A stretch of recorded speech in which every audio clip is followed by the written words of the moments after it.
r/NoSleep. Posted by u/alyssagalloo. On her deathbed, my grandma told me the family secret is a murderous being that gets passed down. Part 2.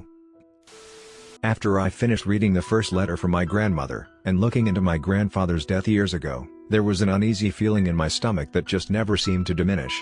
I knew in my bones that my grandmother must have been responsible for my grandfather's death. I knew it, but what never made sense to me was how the police knew all this information surrounding the manner of his death, and did nothing about it. I reached out to the police department again and got in touch with the detective who provided me the original details of my grandpa's death, and asked him why, if he died under suspicious circumstances, that no one was ever arrested in conjunction with his death.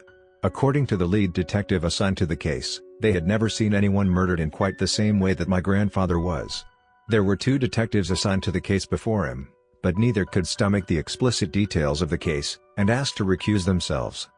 Each of my relatives were apparently questioned, and it seems that my entire family went to great lengths to shield this investigation from my and the other children in the family at the time. I naturally asked about my grandmother and if anyone suspected any sort of participation in the crime from her. Apparently, she was questioned, and at that point, she had already reverted to speaking only German in her grief, and after being psychologically evaluated, it was determined that her grief was too sincere and too deep for her to be implicated in the crime itself. Ultimately, the case was chalked up to a case of random violence by a local gang, and the case was closed. Putting my feelings of outrage at the dismissal of my grandpa's case aside, I thought back to my grandma being questioned and interviewed by a psychologist.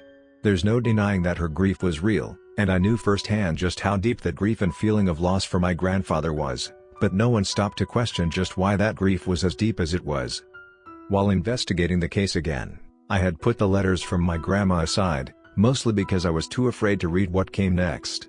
If there was something in my genes, something that was calling me to commit unspeakable acts, I felt that ignorance may as well be bliss. If I don't know the details of what I can do, I won't even think about doing it. After hitting the dead end with the closed case, and knowing what I do about the end to my own grandmother's timeline without a sense of justice for Grandpa, I decided to jump back into the letters and read just one more to see if I could get just the information I needed. I don't want to know about Frau Perchta or what I may turn into, I just want to know about my grandfather and what happened to him. My hands shook and my fingertips were so cold, that I fumbled with the pages of loose-leaf paper, struggling to open the large stack of handwritten notes to the next one in chronological order. My dear. I know my initial letter probably came as a shock to you. It's been a couple days now since I wrote that first letter, as I needed some time to compose myself and put into words exactly how I feel. It has taken me a while to understand and come to terms with the fact that I need to bring you into this nightmare that I am now experiencing. Your mother seems to be safe. I have seen no signs of what I refer to as the pull to darkness. That shows me that what I have taught her must be working. I don't believe she even feels the slight nagging feeling in her stomach toward good or evil upon first meeting someone.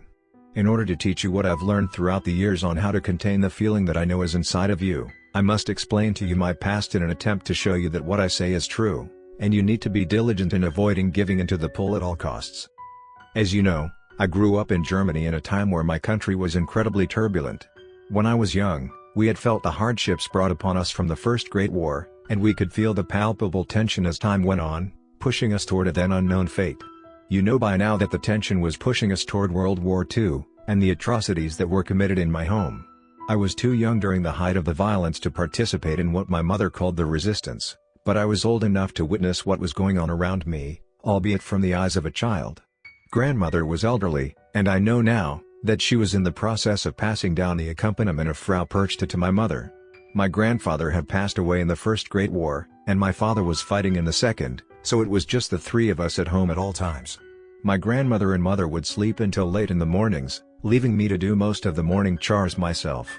I'd wake up, fix myself and them breakfast, and have it waiting for them on the counter when they awoke. Since this was my version of normal, I never really questioned why they stayed out so late, or why they slept in so long in the mornings. Although I didn't question it, I was curious about it. It wasn't my place to judge what they were doing at odd hours, but I'll be damned if I wasn't going to know exactly what it was. I can't remember how old I was, but I remember that I was much too impressionable when I snuck out after them one night and followed them throughout the village. My grandmother and mother walked silently through the village, walking behind each other, in one another's footsteps to cut down on the amount of footsteps on the ground in case the fresh snow failed to cover things up completely. I too followed far behind, stepping in their much larger footprints in the snow. After we walked for what seemed like forever to a young girl, they rounded a corner to see a home in the distance. I recognized the house. It belonged to a local official in town.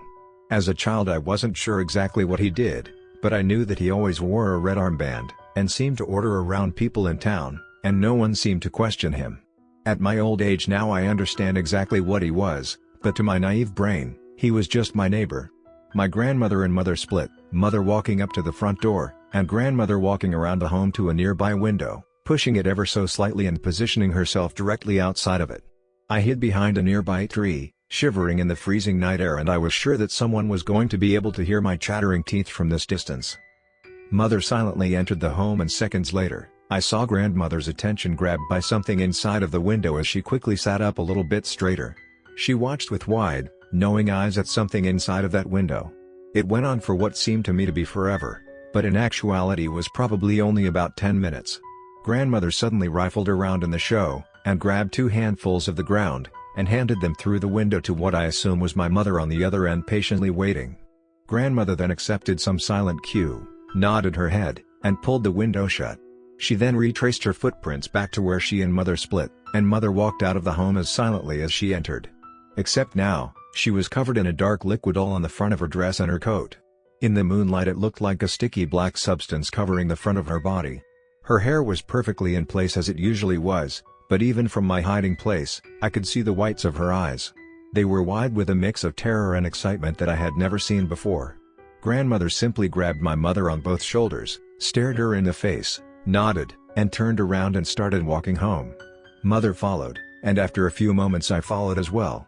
It wasn't until the next day at school that I realized what had happened. Everyone was talking about our neighbor and how he had been murdered in his sleep in a terrible way. There were whispers of the legend of Frau Perchta returning to claim the souls of the evil in midwinter, and I made sure to ask everyone I heard talking about his death. The general consensus was that he was cut from throat to waist, his organs were removed, and his body cavity stuffed with straw and grass. It was at that moment that I experienced the shock and pain of our family history and the responsibility that comes with that, much as how I imagine you must be feeling now. I will have to explain to you how to further fight what is inside of you, but I know you, my granddaughter, and I know that after my first letter you probably did some investigating of your own. Please know that I tried with every fiber in my being to stop myself from committing the horrible act that I did so recently. I am filled with grief and pain at every moment of the day, and I still look down at my hands thinking about the terrors they've committed and want to cut them and remove them from my body, hoping that may make the past different. But we cannot change the past, and I cannot take back what I have done. I just need you to know that it was not me who committed the terrible act. It was not me, and I am going to make sure that nothing like this pain I am experiencing ever happens to you. Grandma did know me too well. She knew that I would look into my grandfather's death, and she tried to make excuses for her actions. Even with the presence of Frau Perchta in her body, it was still her doing that to her husband, cutting him open and murdering him in cold blood. Although I got some answers as to why she was how she was, I need to know exactly why she murdered my grandfather. I think I may know too much about the acts of Frau Perchta. I can feel the pit in my stomach grow stronger, I can feel the pull, as she called it, dragging me to a side that I don't want to be on. I read about what I am capable of, and I can't stop thinking about it. I need to keep reading those letters,